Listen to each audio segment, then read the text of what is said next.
ಹೀಗೆಲ್ಲ ರಾಮಮಂತ್ರಾಕ್ಷತೆಯನ್ನು ಬಳಸಬಹುದು. ಊಟದ ಅಕ್ಕಿ ಜೊತೆಗೆ ಸೇರಿಸಿ ಬೇಯಿಸಿ ಅನ್ನ ಮಾಡಿ ಸೇವಿಸಬಹುದು. ಮನೆಯಲ್ಲಿ ಪಾಯಸ ಮಾಡಿ ಅದರ ಜೊತೆಯೂ ಸೇವಿಸಬಹುದು. ದೇವರ ಕೋಣೆಯಲ್ಲಿಯೂ ಇಟ್ಟುಕೊಳ್ಳಬಹುದು. ಮನೆಯ ಮುಂದಿನ ಬಾಗಿಲಿನ ಮೇಲೆ ಬಿಳಿ ಬಟ್ಟೆಯಲ್ಲಿ ಕಟ್ಟಿ ಇಟ್ಟುಕೊಳ್ಳಬಹುದು.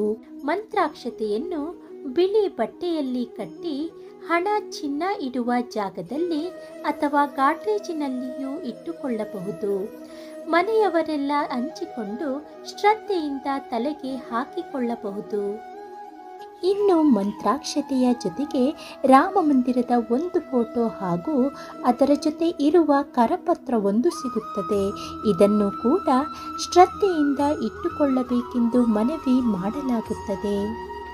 ಸ್ನೇಹಿತರೆ, ಈ ಮಾಹಿತಿ ನಿಮಗೆ ಇಷ್ಟ